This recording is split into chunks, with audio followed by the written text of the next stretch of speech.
Last year was a really bad year for the Jamaica Stock Exchange. But with the market going down, there are certain opportunities for us to actually get certain good companies cheap. Hi guys, welcome back. I'm Jamie. Now, if you're new to the channel, please subscribe. Turn on your post notification so that way you get all of the videos as soon as them drop.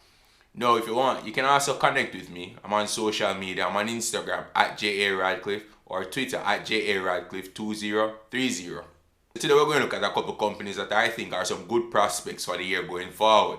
But before we do that, if you're not hit a like button there yet, just go ahead and hit it now, because you know it helps out a lot when you do. So looking back at last year from January to December 2020, Pulse Investment was the biggest winner for that year with gains of over 220%. Palace Amusement was the biggest loser on the main market with a 55% loss for last year. The junior market, however, took a bigger beating. Now, only 5 companies on the junior market last year were positive. Now, Mailpack led the junior market. And as you guys know, Mailpack is the one that did me over 100% last year. Now, the biggest loser on the junior market was SOS, Stationery and Office Supplies. And in my previous video, I told you that's the one that has been dragging my portfolio down right now. So it seems that my portfolio actually has the biggest winner and the biggest loser for last year. So pretty much based on the whole junior market, right? Junior market have about 40 companies. Only 12% of them green last year. So as I said, today, looking at a couple of companies that I'm looking into for the new year and see if I can make some gains off of them. See if I can probably get like another 100% like with Mailpack.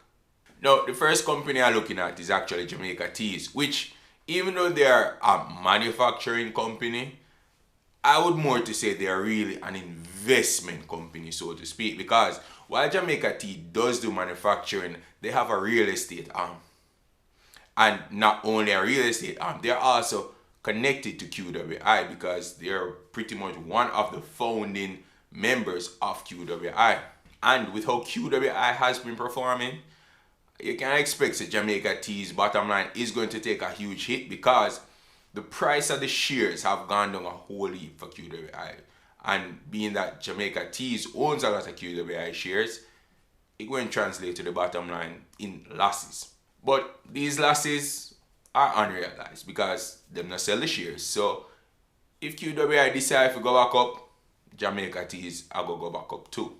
Now, one of the reasons why I actually started looking at Jamaica Teas is because Jamaica Teas has decided to spend about 150 million to increase their warehouse space. Now, for a company to increase their warehouse space, it means that them see a whole heap of prospects for the future. Now, they are estimating that this warehouse will be done by about September 2021 or September this year. And so when it finishes, they expect to make at least an additional 1 million US per year because of this new warehouse. On the real estate side, they have a development in Manor Park and they have sold majority of the units, with I think about only 1 unit not being sold. So 12 units are sold outright, with 5 units still in the process of finalizing. They're also looking to develop 25 more units in Red Hills. So with this, we can expect them income from all of these real estate investments to continue to rise. Recently, I checked my portfolio and I noticed that QWI is actually strengthening. So if QWI is strengthening on my little portfolio, you can just imagine what it is doing for Jamaica Tea's portfolio.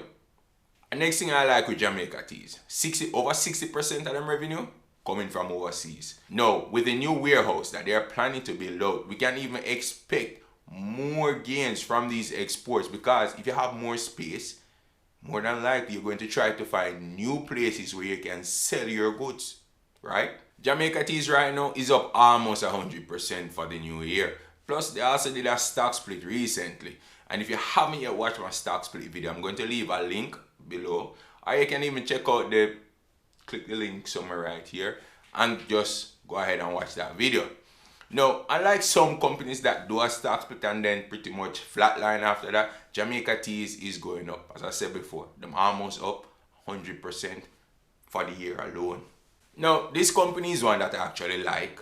I have a position in this company. So, really and truly, what I think about doing now is to increase my position in this company, and this company is Fontana. Now, Fontana has fallen off since its highs of about $9 about a year or so ago, but it's a pandemic. We really and truly expect some companies to fall off, but Fontana has been steadily building back up. Right now, they're back above $6. Plus, with their recent quarterly filing, Fontana is up about 38% on net profit as at the end of December. 38% over the year before. I remember, the year before is not a pandemic year.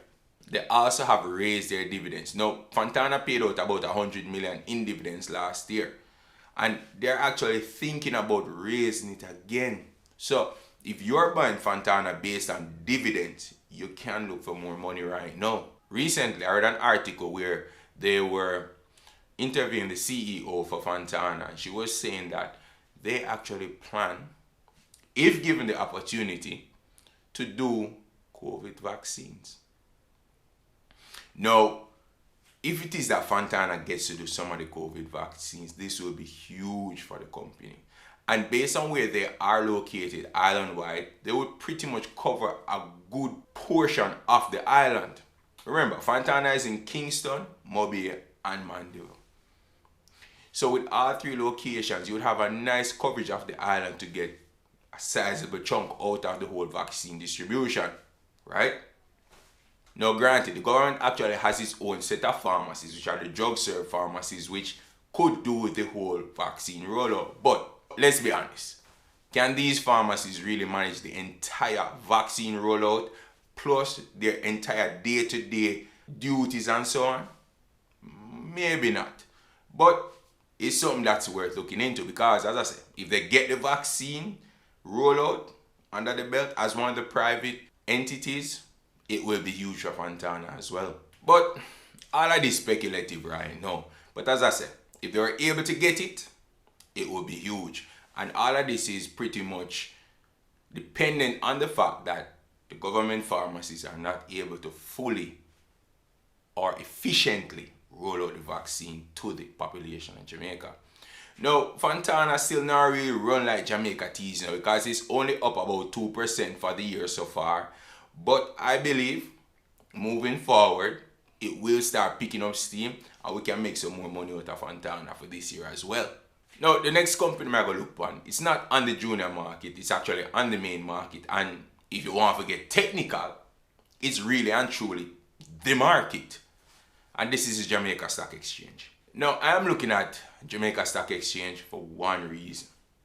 If we as investors expect the companies listed on the stock exchange to rebound, then why wouldn't we think that the company that is the market that houses all of these listed companies and everything like that to rebound? Why wouldn't it? Right? So that is why I am thinking of investing more into the Jamaica Stock Exchange. Now, while my point might be biased, I'm going to take you back about a year ago or two ago. Well, yeah, 2 years ago in 2019. In 2019, Jamaica Stock Exchange was rated as the best stock exchange worldwide by Bloomberg. Now, this was based on how it performed in 2018. Now, the Jamaica Stock Exchange opened 2018 with a share price of about $7 and ended 2018 with a share price of roughly $10 so at the time. Now, after it ended 2018 with a share price of $10, we all know Bloomberg came out January and said, oh, Jamaica Stock Exchange, best performing stock exchange for 2018, rare. And by March, Jamaica Stock Exchange itself for about $17. Get that? $17. That's a 70% increase in 3 months, just because all of the companies on the stock exchange provided very good returns for investors in 2018. Now, don't believe it because I mentioned $17. This is the highest that Jamaica Stock Exchange went in 2019. The price went as high as $40.